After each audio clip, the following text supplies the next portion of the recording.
કેમ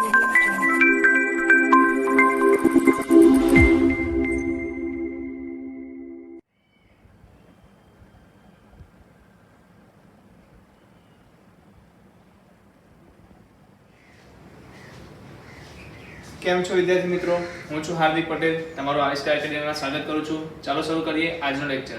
તો આજના લેક્ચરમાં આપણે શેની ચર્ચા કરવાના છીએ? તો નિશ્ચાયકના ગુણધર્મોની ચર્ચા કરવાના છીએ. અને લાસ્ટ લેક્ચરમાં તમે બધું નિશ્ચાયક વિશે થોડીક બેઝિક માહિતી એટલે જે પ્રસ્તાવના છે એના વિશેની સમજ મળી જ ગઈ હશે. સાથે સાથે જે પણ એક્સરસાઇઝ મેં તમને ઘરેથી સોલ્વ કરવા માટે આપી હતી સ્વાધ્યાય 4.1 એ પણ મારા ખ્યાલથી તમને બહુ સરળતાથી તમે સોલ્વ કરી દીધી હશે. અને હવે તો આપણે એક ડાઉટ સેશન પણ લઈ લીધો છે, તો ડાઉટ સેશનમાં પણ તમને બહુ મજા આવી હશે, નો ડાઉટ. તો આવી રીતે આપણે ડાઉટ સેશન પર લેતા રહીશું અને લેક્ચર્સમાં જે ફાયદો મળે છે એનો બી ફાયદો આપણે ઉઠાવતા રહીશું. આનો બેસ્ટ ટુ બેસ્ટ ફાયદો શું છે કે તમે વિડીયોને પાછળ આગળ કરી શકો છો એટ ધ સેમ ટાઈમ. બીજી વસ્તુ જે વસ્તુ ના સમજ પડે એને 2 કે 3 વાર તમે જોઈ શકો છો. અગર તોય સમજ ના પડે તો તમે એની ટાઈમ મને કોલ પણ કરી શકો છો જ્યારે પણ તમે વાંચવા બેસેલા હોય ત્યારે. તો તમે કોલ કરીને પણ મને પૂછી શકો છો કે સર કેવી રીતે આને કરવું. બરાબર છે. તો આજે આપણે શું જોવાના છે? નિશ્ચાયકના ગુણધર્મો. સૌથી પહેલા હેડિંગ આપી દો, નિશ્ચાયકના ગુણધર્મો. બહુ અગત્યનો ટોપિક છે, બરાબર છે. વારા પરથી આપણે બધા જ ગુણધર્મોને જોઈ લઈશું, પછી આપણે એના પછી આપણે ક્વેશ્ચન સોલ્વ કરવાના ચાલુ કરીશું, જેનાથી શું થાય કે આપણે મેક્સિમમ ગુણધર્મોનો આપણે યુઝ એની અંદર કરી શકીએ. તો સૌથી પહેલું જે ગુણધર્મ છે એની અંદર તમે લખી લો. સૌથી પહેલો જે ગુણધર્મ છે એની અંદર એ લખી લો. હું તમને લાઈન ટુ લાઈન લઈ જાઉં છું એટલે મારા નોટ્સ જોતા જોતા તમને કેવું પડશે. ઓકે, ફર્સ્ટ છે વેલ્યુ ઓફ ડિટરમિનન્ટ. મેં એને ઇંગ્લિશમાં નોટ્સ બનાવી છે તો થોડું ઘણું તકલીફ રહેશે, પણ હું ટ્રાય કરીશ મેક્સિમમ તમને ઈઝી રહે. Value of determinant remains unchanged by interchanging row and column. જો દરેક હારને શું લખવાનું છે? હું લખાવું છું, તમારે લખવાનું છે. ઓકે, હું અહીંયા લખવાનું નથી. જે ગુણધર્મોની લાઈન હશે દરેકમાં એક એક સ્ટેટમેન્ટ હશે, તો સ્ટેટમેન્ટ જે છે હું તમને લખાવું તમારે નોટ્સમાં લખવાનું છે. લખો નોટ્સમાં. જો દરેક હારને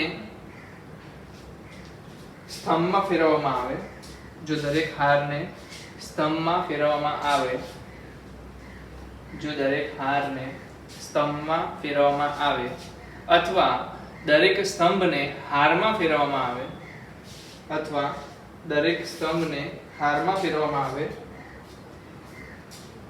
તો આપેલ નિશ્ચાયકનું મૂલ્ય બદલાતું નથી. તો આપેલ નિશ્ચાયકનું મૂલ્ય બદલાતું નથી. એટલે કે જો દરેક હારને આપણે સ્તંભમાં ફેરવી નાખીએ યા તો દરેક સ્તંભને આપણે હારમાં ફેરવી નાખીએ તો એ સમયે જે તમારો નિશ્ચાયક છે એનું મૂલ્ય શું છે? બદલાતું નથી. એક એક્ઝામ્પલ પર લઈ લઈએ. આપણે શું કરીએ? એક એક્ઝામ્પલ પર લઈ લઈએ. Just a minute.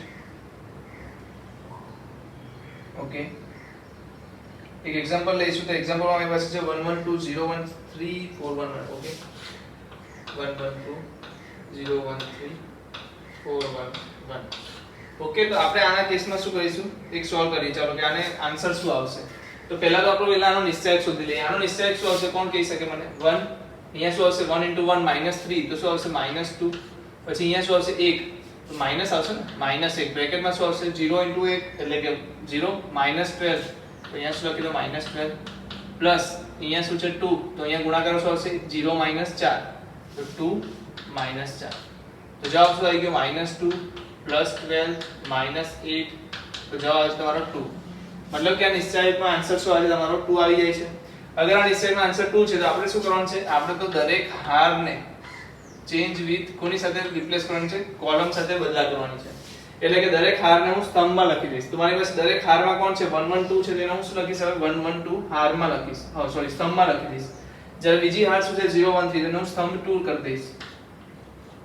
બીજી શું છે? 4 1 1. કેટલા લોકોને સમજ પડી ગઈ? ચાલો, હવે આ વસ્તુ છે મારી પાસે, આનો આન્સર લાવી દો. શું થશે?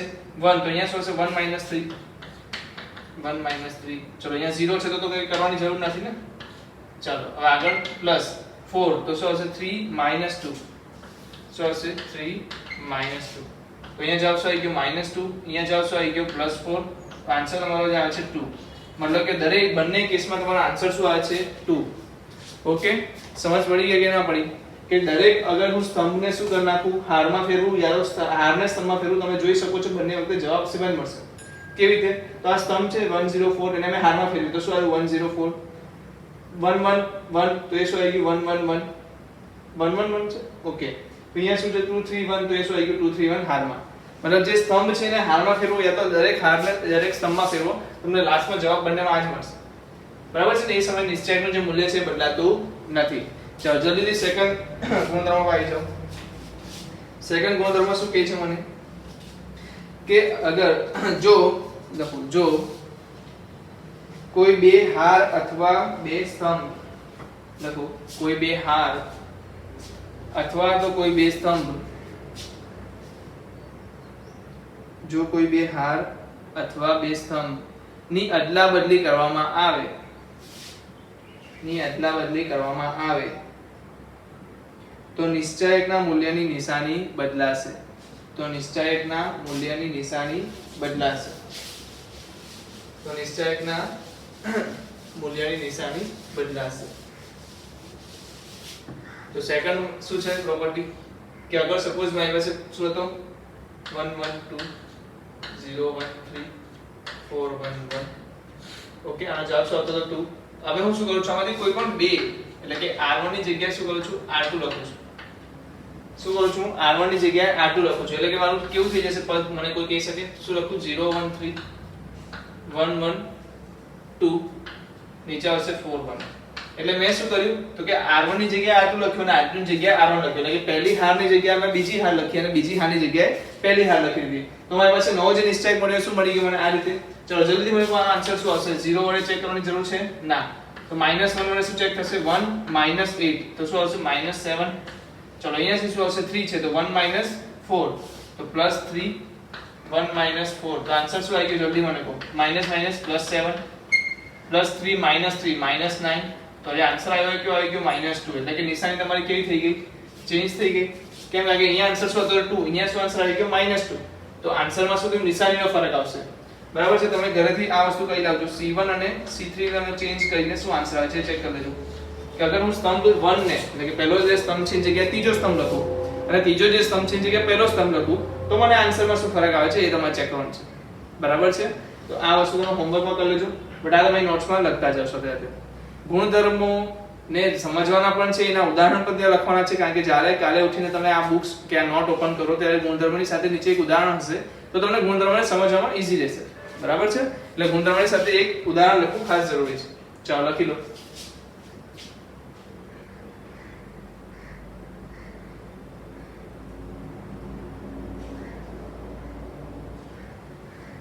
ચલો થર્ડ જે આપણી પાસે છે લખો, થર્ડ પ્રોપર્ટી એટલે કે થર્ડ ગુણધર્મ.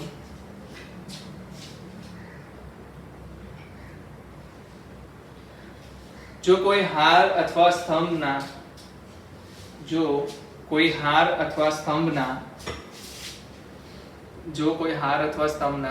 દરેક ઘટક શૂન્ય હોય, જો કોઈ હાર કે સ્તંભના દરેક ઘટક શૂન્ય હોય તો આપેલ નિશ્ચાયકનું મૂલ્ય શૂન્ય થશે.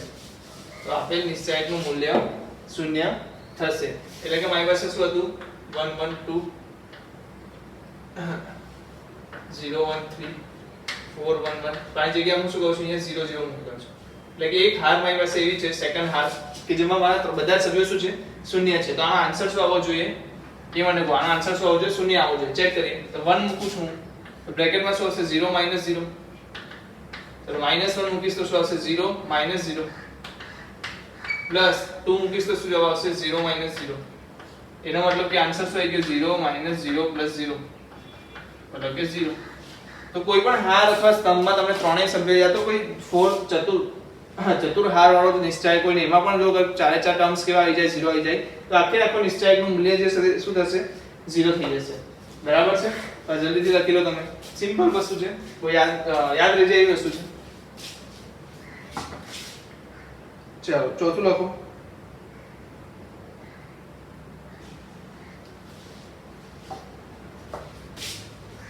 જો નિશ્ચાયકમાં કોઈ બે હાર,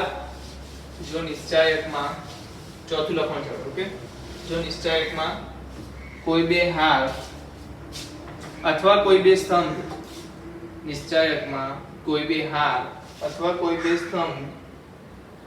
સમાન હોય, એકબીજાને સમાન હોય.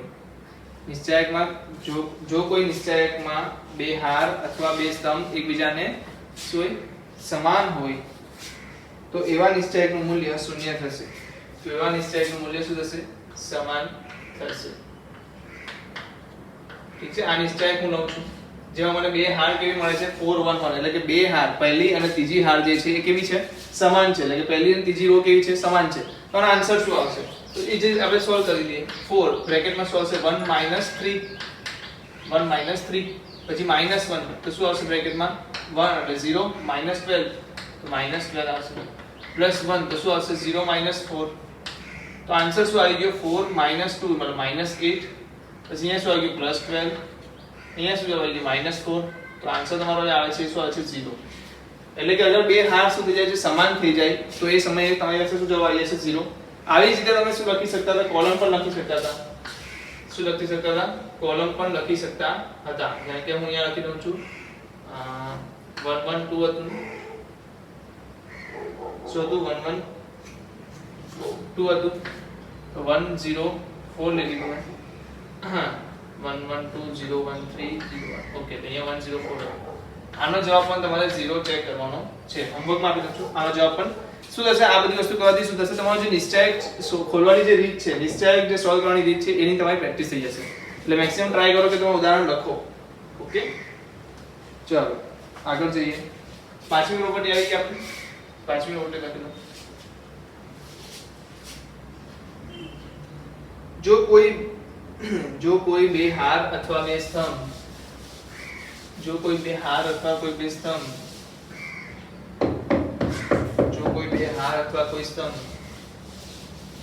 એકબીજાના પ્રમાણમાં હોય, એકબીજાના શું હોય? પ્રમાણમાં હોવું એટલે પ્રમાણમાં હોવું એટલે સમપ્રમાણમાં હોવું, ગુણોત્તર પ્રમાણમાં હોવું, વર્ગ પ્રમાણમાં હોવું, ધન પ્રમાણમાં હોવું, મતલબ કે કોઈના કોઈ સાથે ગુણાયેલું એ ટાઈપનું હોય.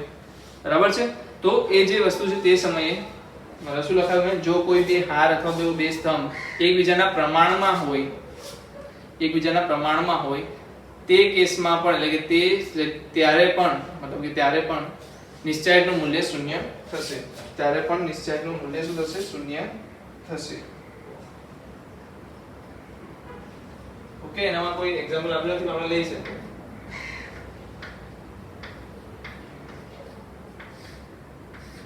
ઓકે આમાં તમે જોઈ શકો છો કે બીજી હાર અને ત્રીજી હાર વચ્ચે શું છે? તો બીજી હાર કરતા ત્રીજી હાર કેવી છે? 3 ગણી છે. એટલે કે એકબીજાના પ્રમાણમાં છે. જ્યારે તમે આનો ગુણોત્તર લેશો ત્યારે ગુણોત્તર કેવો મળશે? સમાન મળશે. તો એવા સમયે તમે એને શું કહી શકો? પ્રમાણમાં છે એવું કહી શકો. તો અહીંયા જવાબ શું આવશે મને કીધો? પહેલા 4 લઈ લો તો અંદર શું જવાબ આવશે? 0 -0. ચાલો પછી બીજું શું લઈશ? -1 લઈશ તો જવાબ શું આવશે? 9 -3. ઓ યસ 9 -3. ચાલો પછી શું આવશે? +1 તો એ કેસમાં અંદર શું આવશે? 0 -0. તો આન્સર જે તમારો આવે છે શું આવે છે મને કીધું? 9 -3 છે કે 9 -9 છે? અહીંયા 9 -9 છે. તો જવાબ શું આવે છે? 0 જ આવે છે. બરાબર છે. તો આ પણ એક વસ્તુ છે કે જે તમને ખબર હોવી જોઈએ. ચાલો લખી લો. સિમ્પલ. ચલો કઈ પ્રોપર્ટી આવી ગઈ આપણે? છઠ્ઠી ને? ઓકે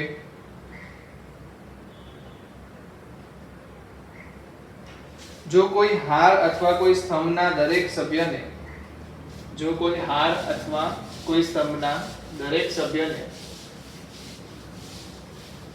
k વડે ગુણવામાં આવે, k અચળાંક વડે ગુણવામાં આવે, જો કોઈ હાર અથવા સ્તંભના દરેક સભ્યને k અચળાંક વડે ગુણવામાં આવે તો નિશ્ચાયકની કિંમત પણ k ગણી થઈ જશે. એટલે કે આપણે કોઈ પણ નિશ્ચાયકની કિંમત જે હાર છે એ કોલમ છે એટલે કે સ્તંભ છે એને આપણે k વડે ગુણી નાખીએ. જેમ કે મારી પાસે શું છે? અહીંયા 1 1 2 0 1 3 4 1 1. તમને બધાને ખબર છે આનો આન્સર શું છે? 2 છે. હવે હું આમાં શું કરું કે પહેલો જે એલિમેન્ટ છે એને હું 4 વડે ગુણી નાખું છું. તો 4 4 8 થઈ ગયું. આ બીજા બધાને હું એમને એમ રાખું છું. તો તમારે ચેક કરવાનું છે એનો મતલબ શું? મેં સૂત્ર શું લખાયું કે ભાઈ કોઈ પણ હાર અથવા કોલમને આપણે કોઈ k વડે ગુણી નાખીએ તો મેં અહીંયા હારને 4 વડે ગુણ્યો. એનો મતલબ કે મારો આન્સર શું આવવો જોઈએ? 2 * 4 8 આવવો જોઈએ. શું આવવો જોઈએ? 8 આવવો જોઈએ. અને આપણે ચેક કરીએ કે આવે છે કે નહીં. તો 4 ને લેશો તો અંદર શું વધશે? કીધું આ 4 લેશો તો અંદર શું વધશે? 1 - 3 તો -2. -4 લેશો તો અંદર શું વધશે? 1 - 12 સોરી 0 -12 તો -12 લખી દો. +8 બ્રેકેટમાં શું વધશે? 8 ની સાથે 0 - 4 તો અહીંયા આન્સર શું મળશે? -8 + 48 પછી અહીંયા શું મળશે? -32. આન્સર ચેક કરો -8 + 16 = 8 જે શું છે આપેલા નિશ્ચાયક કરતા 4 ગણું વધારે. કેમ 4 ગણું વધારે આવ્યું? કારણ કે મેં એક હારને કેટલા વડે ગુણી? 4 વડે ગુણી, તો નિશ્ચાયકનું મૂલ્ય પણ કેવું થઈ ગયું? 4 ગણું થઈ ગયું. તો અહીંયા શું કહેવા માંગે છે મારી પ્રોપર્ટી કે ભાઈ કોઈ પણ હાર અથવા સ્તંભને તમે કોઈ k અચળાંક વડે ગુણવામાં આવે તો નિશ્ચાયક પૂરા નિશ્ચાયકનું જે કિંમત છે એ શું થઈ જશે? k ગણી થઈ જશે. ચાલો લખી લો.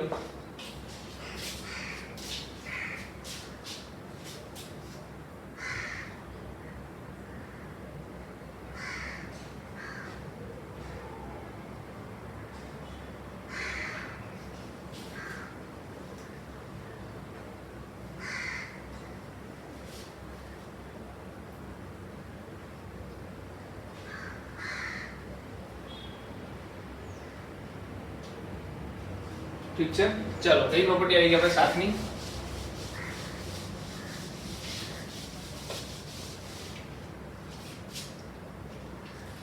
બહુ જ અગત્યની પ્રોપર્ટી છે.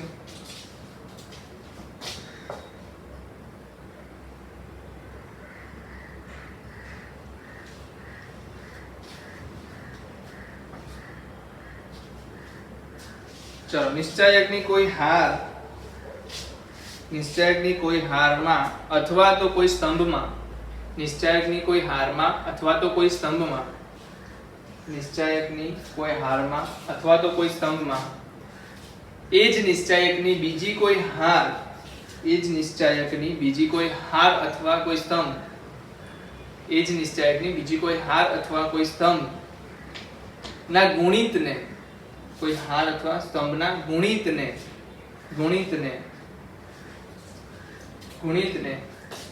ઉમેરવામાં કે બાદ કરવામાં આવે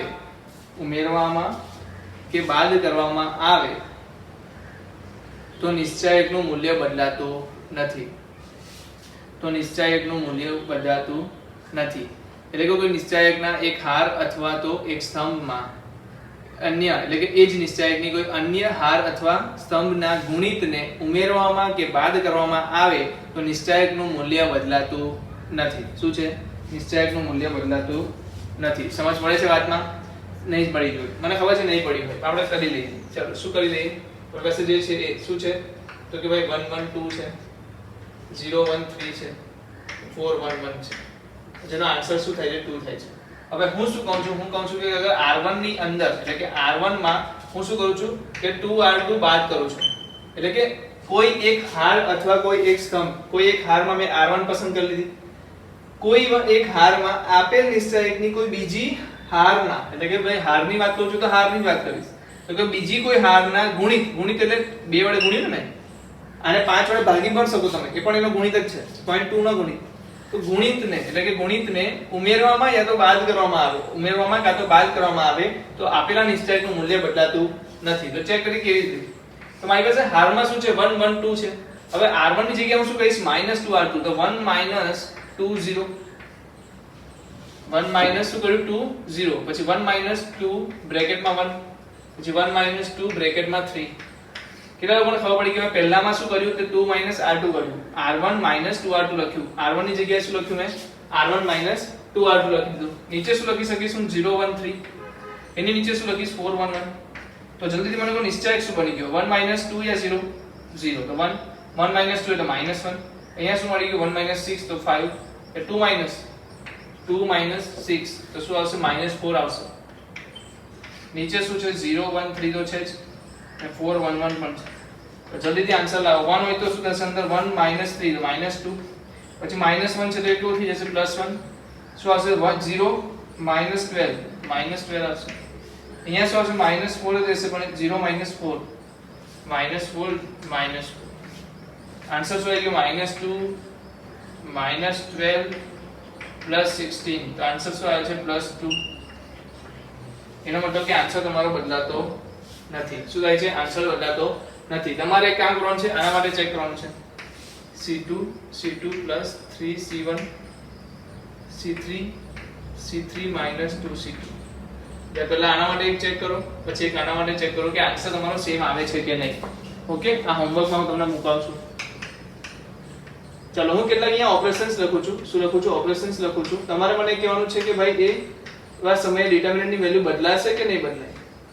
બરાબર છે. તમારે મને શું કહેવાનું છે કે એ જે હું ઇક્વેશન્સ લખું છું એ કેસમાં તમારા જે નિશ્ચાયકની કિંમત છે બદલાશે કે નહીં બદલાય. પહેલું જે ઓપરેશન છે હું લખી દઉં અહીંયા. પહેલું ઓપરેશન છે મારી પાસે એ છે r1 r2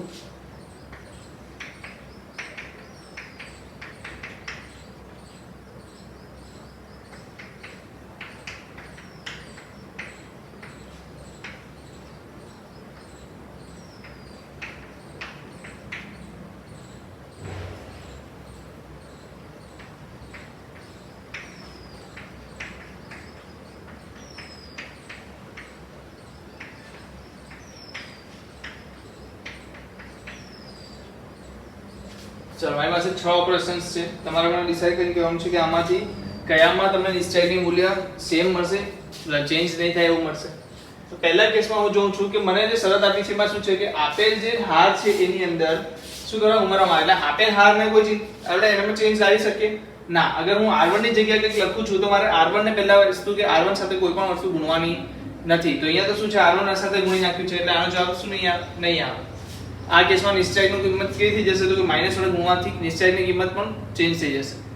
અહીંયા r1 છે, પાછું અહીંયા r1 ને કોઈ વડે ગુણી નાખ્યું, કોઈની પણ સાથે ગુણવાનું નથી અને r1 ની રીતે જ રાખવાનું છે એટલે આનો પણ જવાબ તમને નહીં મળે.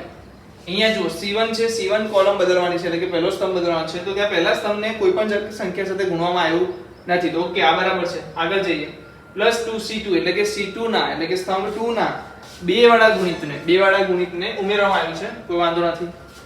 C3 ના -3 વાળા ગુણિતને યા ફિર +3 વાળા ગુણિતને બાદ કરવામાં આવ્યું છે તો પણ કોઈ જાતનો ફરક પડતો એટલે તકલીફ પડતી નથી. એટલે કે બંને વખતે આન્સર તમારો શું આવશે તો કે આન્સર આવશે, નિશ્ચયકનું મૂલ્ય સેમ રહેશે. કેમ? કારણ કે બધી જ જે નિયમો છે એના પાલન કરે છે. હવે અહીંયા કીધું C3 ને 2C1 મતલબ C3 ની જગ્યાએ 2C1 એવું તો લખી જ ના શકીએ આપણે. હા, આપણે C3 અને C1 નો એકબીજાથી શું કહી શકીએ, બદલાવ કરી શકીએ. ભાઈ બદલાવથી શું થઈ જશે, તમારી નિશ્ચયકની નિશાની માઈનસ થઈ જશે એટલે કે બદલાઈ જશે. અહીંયા તો શું છે C3 ની જગ્યાએ 2C1 તો આવું તો કોઈ મતલબ જ નથી બનતો એટલે આ તો શું થઈ જશે, ચોકડી થઈ જશે.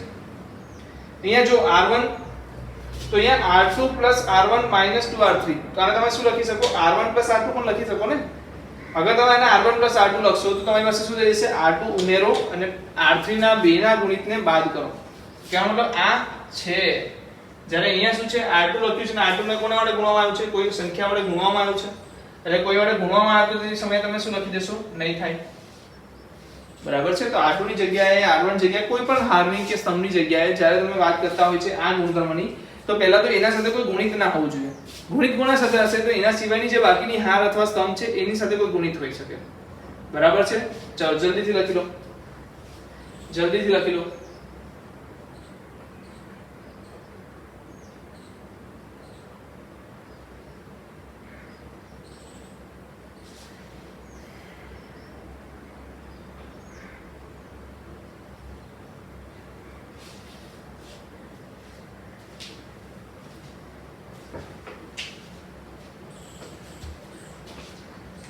ચાલો આઠમો ગુણધર્મ જોઈ લો.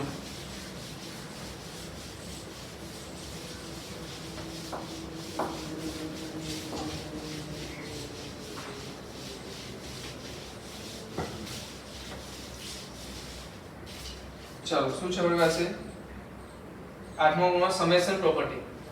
અગર મને આવું આપી દે a + x b + y c + z divide by d e f g h i તો આને હું શું લખી શકું, તો આને હું બે અલગ અલગ રીતે લખી શકું. કઈ રીતે તો કે a b c d e f g h i plus શું લખીશ બીજું x y z d e f g h i શું લખી દઈશ d e f g h i. સમજાયું છે? મેં શું કર્યું, કોઈ પણ અગર એક હારને હું બે વસ્તુના એટલે બે ટર્મ્સના સરવાળામાં લખી શકીશ. અગર બે ટર્મ્સના સરવાળામાં લખી શકું તો એને હું બે અલગ અલગ નિશ્ચયકમાં લખી શકીશ. આ જ વસ્તુને શબ્દોમાં લખવું હોય તો લખી લો જલ્દીથી. જો કોઈ નિશ્ચયકની હાર અથવા સ્તંભને જો કોઈ નિશ્ચયકના હાર અથવા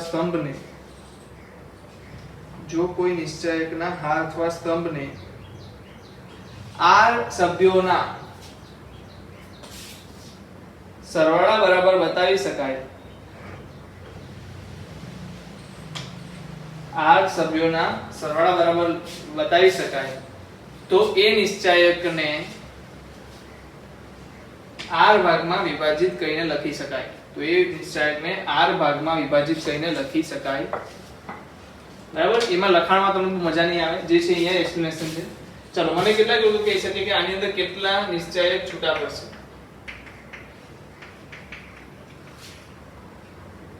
a plus xyz, b plus b,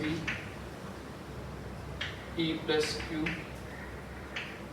d e f, f plus r, પછી છે આપણી પાસે g, g m, g plus m, h plus n, i plus o.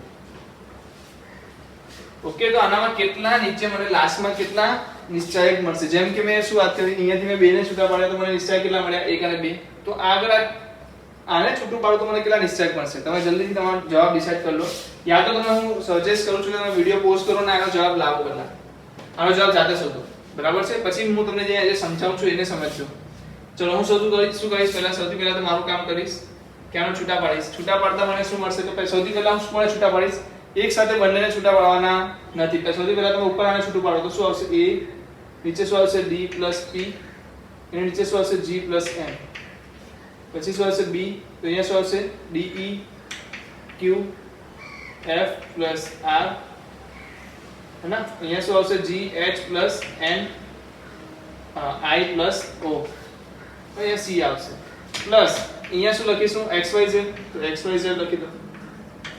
xyz લખતા અહીંયા શું વધશે? d plus p, અહીંયા શું વધશે? g plus m, e plus q, f plus r, નીચે શું વધશે? h plus n, i plus o, બરાબર છે? હવે તમે શું કરશો તો કે આ એક નંબર આપી દઉં, આને બીજો નંબર આપી દઉં.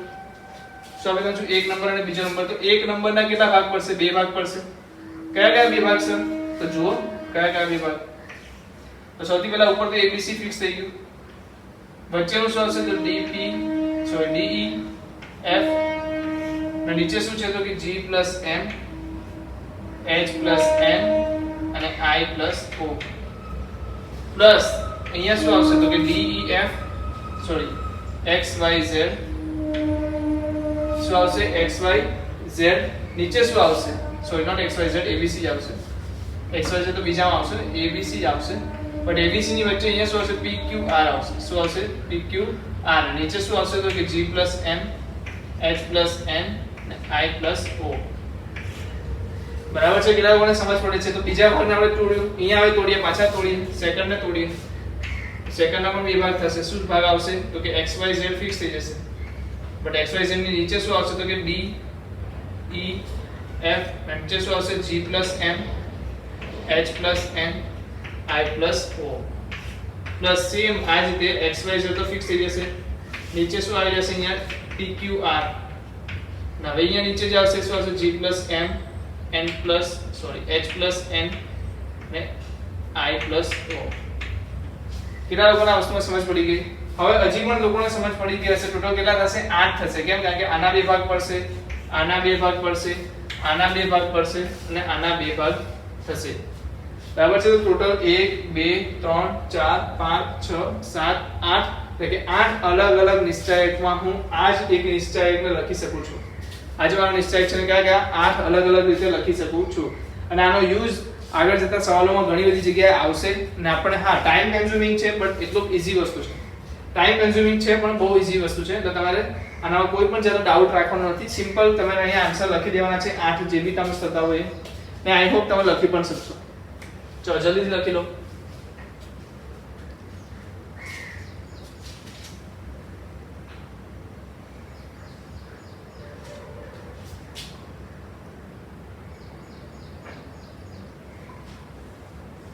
જલ્દીથી લખી લો.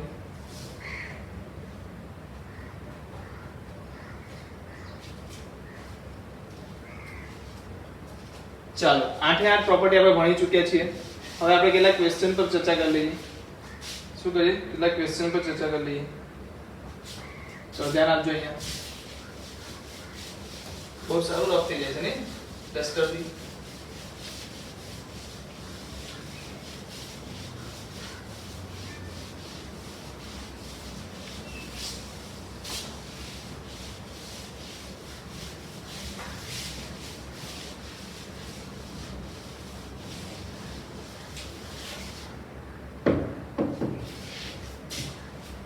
ચાલો ક્વેશ્ચન્સ લઈ લઈએ. સૌથી ઈઝી વાળા ક્વેશ્ચન્સ જે તમારી બુકમાં પણ તમને જોવા મળી જશે એવા બે ત્રણ લઈ લઉં છું. બહુ ઈઝી છે, તમે યુઝ કર્યો પણ હશે. કેટલા લોકોને ખબર છે કે નિશ્ચયક આપણે પાછળ ઇન પાસ્ટ આપણે ભૂતકાળમાં આપણે કઈ કઈ જગ્યાએ યુઝ કર્યો છે? જેટલા લોકો સુરેખ રેખાઓ ભણ્યા છે એને ખબર છે કે રેખાઓમાં આવતું હતું. સેકન્ડ, ત્રિકોણનું ક્ષેત્રફળ શોધતા આપણે, યાદ છે ત્રિકોણનું ક્ષેત્રફળ. બીજું આપણે શું કરતા હતા તો દ્વિચલ સુરેખ સમીકરણ પણ સોલ્વ કરતા. દ્વિચલ સુરેખ સમીકરણ આ બધાને એકને ખબર હશે. તો આ બહુ અગત્યની વસ્તુ છે. શું કહેતા હે સુરેખ નહીં પણ શું કહેતા એને, ઓકે વાંધો નહીં, જોઈ લઈએ. ચાલો પહેલા તમે આટલું લખી લો કે આ ત્રણ કઈ જગ્યાએ, તો હું સવાલો લખાઈ દઉં. એક કામ કરું, સવાલો લખાઈ દઉં. ચાલો લખો. પહેલો સવાલ લખો. A 4 5 B 3 2 C 0 4 શિરોબિંદુ ધરાવતા ત્રિકોણ ABC નું ક્ષેત્રફળ શોધો. ત્રિકોણ ABC. ચલો એક ક્વેશ્ચન શું થઈ ગયો તમારો? A 4 5 B 3 2 અને C 0 4 ત્રિકોણનું ABC નું ક્ષેત્રફળ શોધો, એટલે કે શિરોબિંદુ ધરાવતા ત્રિકોણનું ક્ષેત્રફળ શોધો. ચલો સેકન્ડ આપણે લઈ લઈએ ક્વેશ્ચન, જલ્દી લખી લો. Second question A B plus C B A plus C અને C A plus B સમરેખ છે એમ બતાવો. શું બતાવવાનું છે? સમરેખ છે એવું બતાવવાનું છે. થર્ડ જોઈ લો જલ્દીથી, સમરેખ છે એવું આપણે બતાવવાનું છે. Okay, A B plus C B A plus C અને C A plus B સમરેખ છે એમ બતાવો. ચલો આગળ જઈએ. તો આપણી પાસે બીજો સવાલ છે, લખી લો જલ્દીથી. બીજો સવાલ છે યુઝિંગ ડિટરમિનન્ટ, નિશ્ચયકનો ઉપયોગ કરીને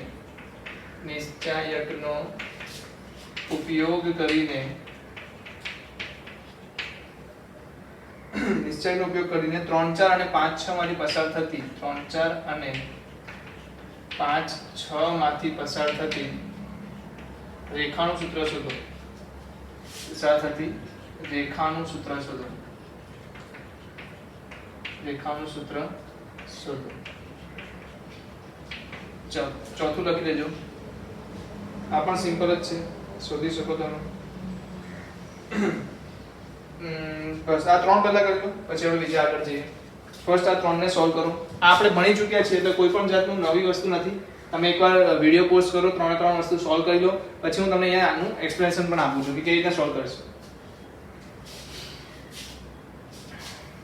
ચાલો પહેલા તો આ સવાલ લઈએ. ત્રિકોણ ABC નું ક્ષેત્રફળ. કોઈ પણ ત્રિકોણ હોય યા કોઈ બહુકોણ પણ હોય, સૌથી પહેલી રીત JEE ની રીત તમને બતાવી દઉં છું. કોઈ પણ બહુકોણ હોય x1 y1 x2 y2 x3 y3 થી લઈને ક્યાં સુધી xn yn, એટલે મતલબ મને ખબર જ નથી કે ટોટલ નાનામાં નાનું શું હોઈ શકે, તો કે ત્રિકોણ હોઈ શકે. બંધ આકૃતિ માટે ત્રિકોણ નાનામાં નાનું છે.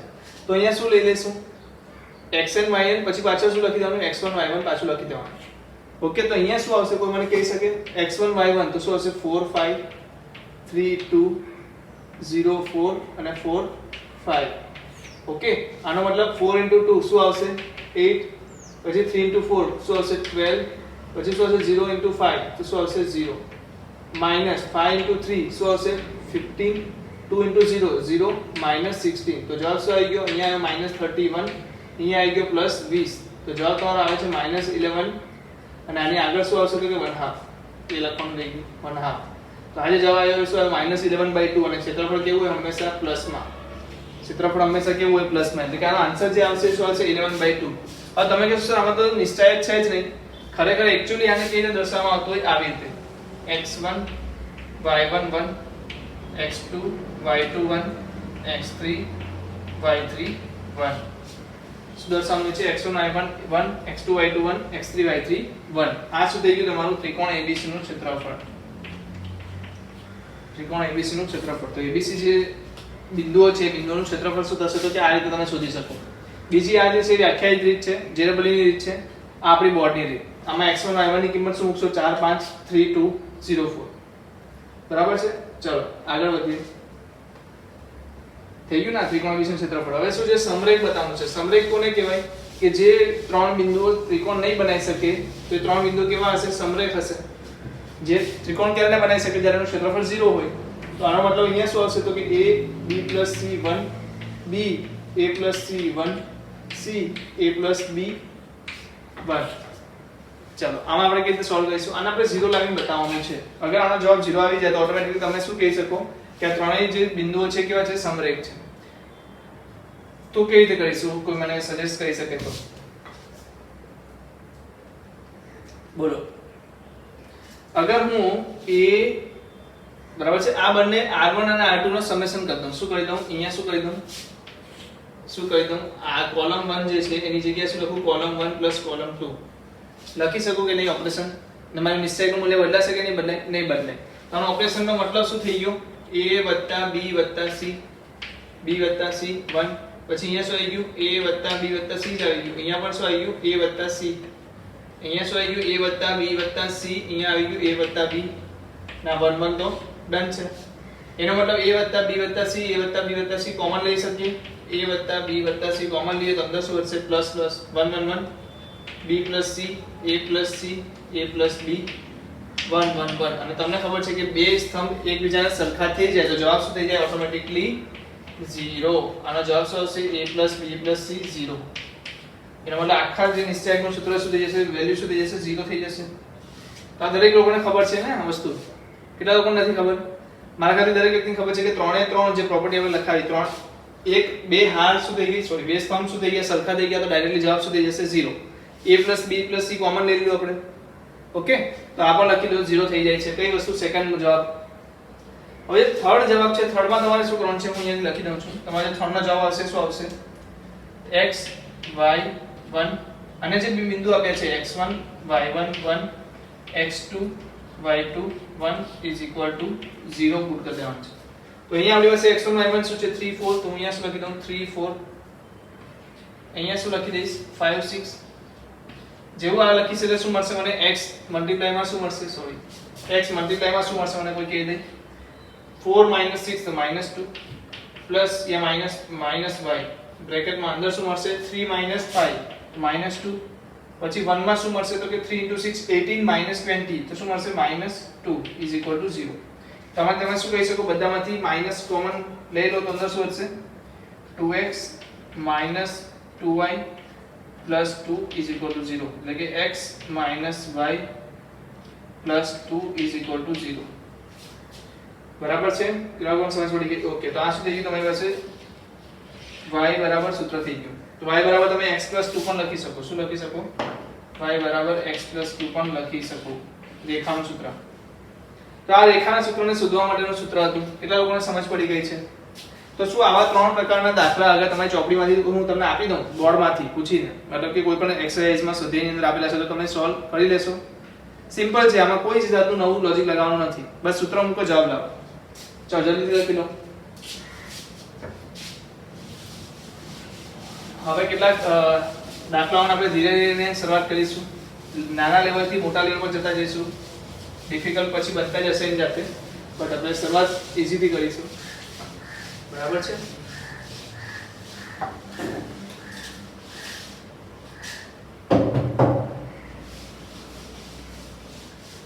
બરાબર. ચાલો હવે હું જે સવાલ લખાઉં છું એ લખતા જાવ સાથે સાથે.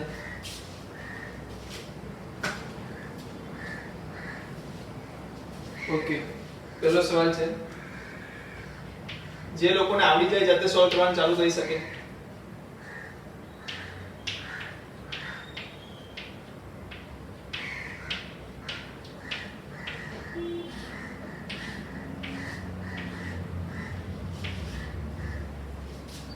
ચાલો સેકન્ડ તો થઈ ગયું છે એક તો.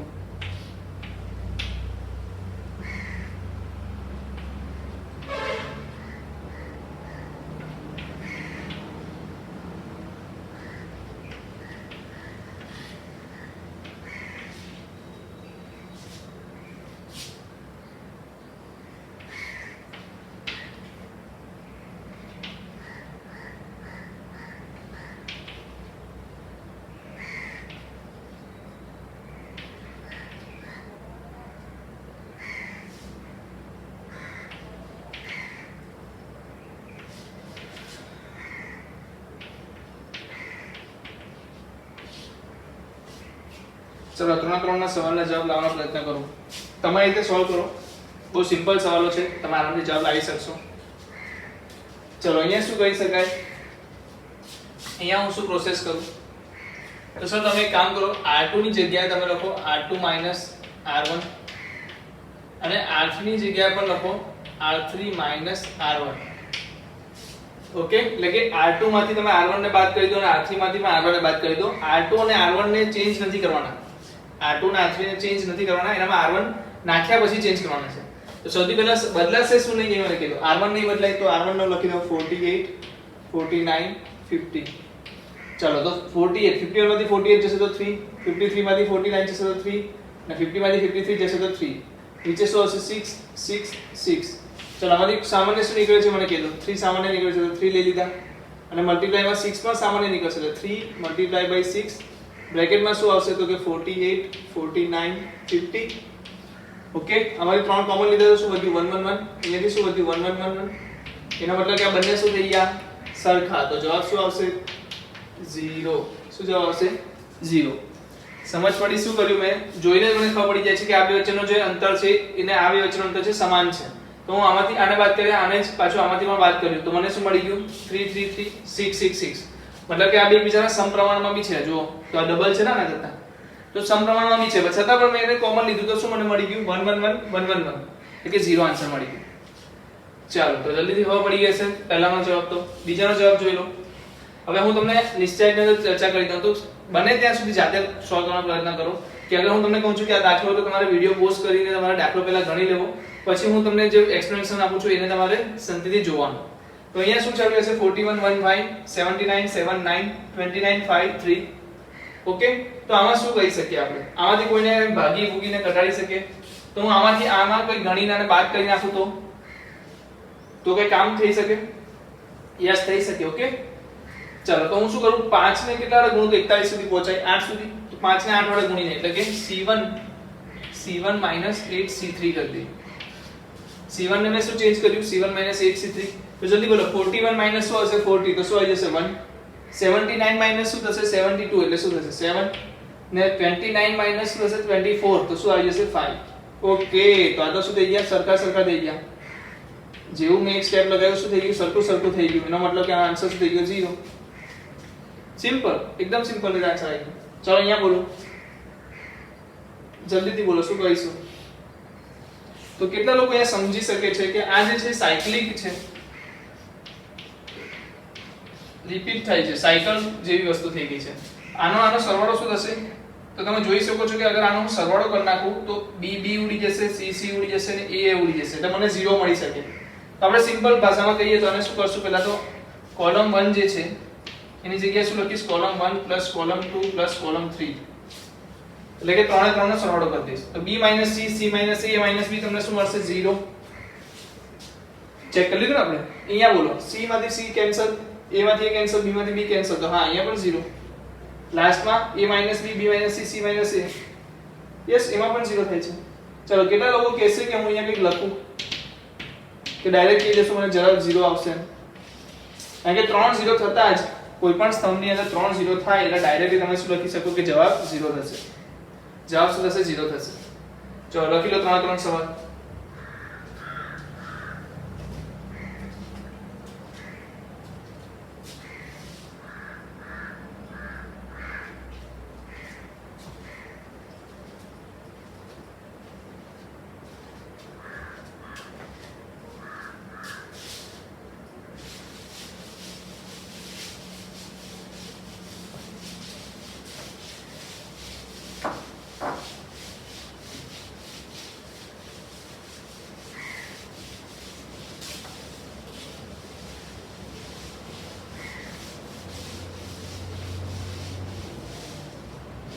ઓકે, ચાલો શું છે મારી પાસે નવો સવાલ? 1bc a b + c, 1ac b a + c, 1ab c a + b. Okay, એક સવાલ આ થઈ ગયો. ચલો બીજો સવાલ છે મારી પાસે x + y, y + z, z + x, z x y 1 1 1 પછી મારી પાસે છે sin alpha cos alpha sin alpha plus beta delta શું છે delta પછી અહીંયા શું છે sin beta પછી છે મારી પાસે cos beta અને અહીંયા છે sin beta plus delta આગળ જઈએ તો અહીંયા મારી પાસે sin gamma પછી અહીંયા છે cos gamma અને sin gamma plus delta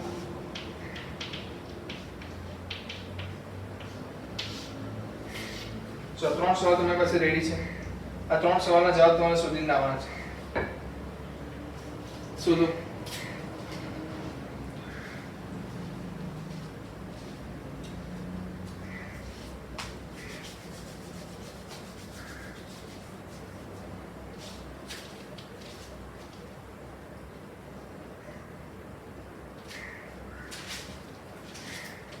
ચાલો સૌથી પહેલા ઉપરનો સવાલ જુઓ તો અહીંયા શું છે મારી પાસે BC અહીંયા શું છે AB plus AC જોવા જઈએ તો ચાલો આ લખી દઈએ એ રીતે તો વધારે સમજ પડશે 1 BC AB plus AC ને AB plus AC અહીંયા શું છે 1 AC અહીંયા શું છે AB plus BC પછી અહીંયા શું છે 1 AB તો અહીંયા છે BC plus AC ઓકે તો જોઈને સમજ પડી જવી જોઈએ કે આ ત્રણનો સરવાળો જે છે એ આ બંનેના સરવાળા મતલબ જ્યારે આ બંનેનો સરવાળો કરવામાં આવશે ત્યારે ત્રણ ટર્મ કેવા થઈ જશે સેમ થઈ જશે તો તમે સિમ્પલ ભાષામાં લખશો તો શું લખશો કે C3 ને તમે લખી દો C1 C3 અગર C1 C3 લખશો કે C2 C3 C2 C3 okay લખી શકું કે નહીં C3 C2 યા C2 C3 જે લખો તે તો મારી પાસે જવાબ શું મળશે 1 1 1 BC AC AB અહીંયા તો શું આવવાનું છે AB BC AC AB BC AC AB BC AC તો અગર તમે AB BC AC ને કોમન લઈ લેશો તમને શું વધશે 1 1 1 શું વધશે બોલો જલ્દીથી BC AC AB 1 1 1 જેનો આન્સર શું થશે બધાને ખબર છે 0 કારણ કે બંને બે કોલમની અંદર એટલે કે બે સ્તંભની અંદર તમને 1 1 1 એટલે કે સરખું મળી જાય છે તો ડાયરેક્ટલી તમારે બને ત્યાં સુધી 0 પર લાવવાનો પ્રયત્ન કરવાનો છે પણ તમને ખબર હોવી જોઈએ કે 0 થાય કેવી રીતે છે અગર હું તમને અહીંયા સમજાવી દઉં છું તમે ખાલી નોટ્સમાં ઉતારી દેશો તો તમારું કંઈ જ ભલું નથી થવાનું અગર તમે જાતે વિચારણા નથી કરતા કે ભાઈ કેવી રીતે હું 0 બનાવું યા તો કેવી રીતે હું 1 લાવી શકું એનીથિંગ જો તમને દિમાગમાં આવતું હોય એ રીતે બટ આના માટે દિમાગ તમારે જાતે દોડાવવું પડશે મેક્સિમમ ક્વેશ્ચન સોલ્વ કરીને બરાબર છે તો ખાસ કરીને ટ્રાય કરો કે તમે જાતે સોલ્વ કરો કોઈ પણ ક્વેશ્ચન અહીંયા લખવું હોય આ ક્વેશ્ચન પર તમે જાતે પ્રયત્ન કરો આ ક્વેશ્ચન પર જાતે પ્રયત્ન કરો પછી અહીંયા સોલ્યુશન જુઓ ચલો અહીંયા જવાબ શું આવશે x y તો જોતા જ ખબર પડી જાય કે આ બંનેનો સરવાળો આ બંનેનો સરવાળો અને આ બંનેનો સરવાળો સરખો આવશે તો સિમ્પલ તમે શું કરશો r1 ની જગ્યાએ શું કરશો r1 r2 એનો મતલબ શું લખાશે કોઈ કહી શકે મને x y z x y z x y z તો એ નીચે શું વધશે z x ને y 1 1 1 તો છે જ તો આનો answer x y z common લીધા પછી શું બનશે 1 1 1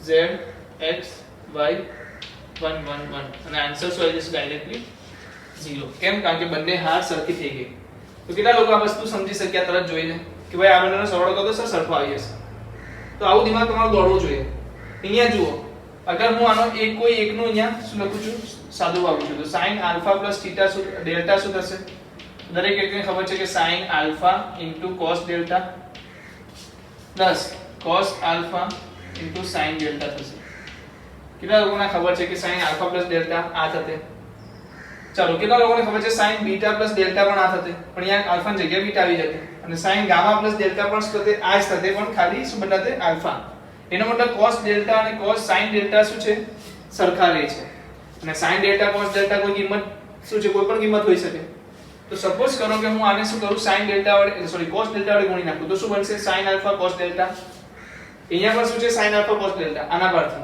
sin alpha cos delta અહીંયા પણ છે અને આ cos alpha sin delta અને આને શું કરું sin delta વડે ગુણું અને આને શું કરું cos delta વડે ગુણું તો તો વાંચો શું થાય છે sin alpha cos delta plus cos alpha sin delta is equal to sin alpha cos delta plus sin alpha sin delta cos alpha मतलब કે અહીંયા જે ત્રણ પદ છે એ જ વસ્તુ અહીંયા બની જશે એનો મતલબ કે સપોઝ હું કહું તમને R3 માં તમારે શું કોણ છે R3 માઈનસ એટલે કે આમાંથી શું ઘટાડવાનું છે તો કે sin alpha cos delta sin beta cos delta sin gamma cos delta okay તો R3 માંથી તમે શું ઘટાડશો cos delta R1 cos delta into R1 બીજું sin delta into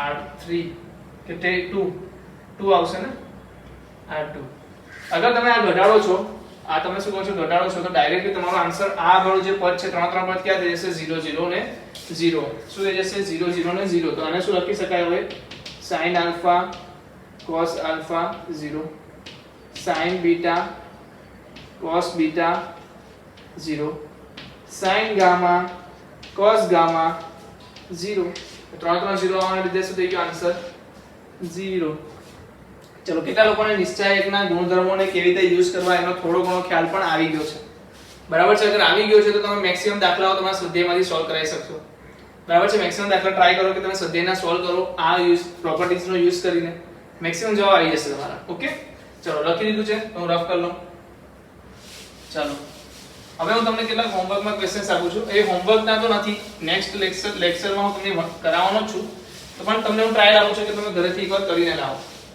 બરાબર છે તો આપણે એનાથી ખબર પડશે કે ભાઈ આ દાખલા તમારા ઓલરેડી થઈ ચૂક્યા છે ને તમે કેટલું સમજી ચૂક્યા છે તમને પણ ખ્યાલ આવશે તો હું જલ્દીથી શું કરું છું દાખલાની રકમ લખી દઉં છું જે કાલે આપણે ભણવાના છીએ પણ છતાં હું તમને ઘરેથી એકવાર પ્રયત્ન કરવા માટે આપું છું ચલો દાખલો છે આપણી પાસે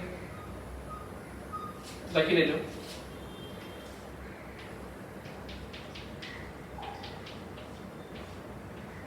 a raised to x plus a raised to minus x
okay, તો એ કેટલા ક્વેશ્ચન આપ્યા છે તમને?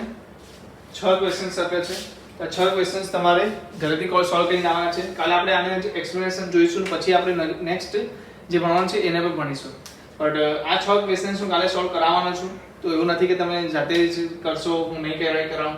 બટ આઈ વિશ કે તમે બધા દાખલાઓ જાતે ગણીને લાવો કાલે. બરાબર છે? અને એક વસ્તુ કીધું, તમને આવડશે. પહેલી વસ્તુ કે આ વસ્તુ તમને આવડવી જોઈએ પણ. ઓકે, તો ચાલો ફરીથી મળીશું નેક્સ્ટ લેક્ચરમાં. ત્યાં સુધી વિરામ લઈએ.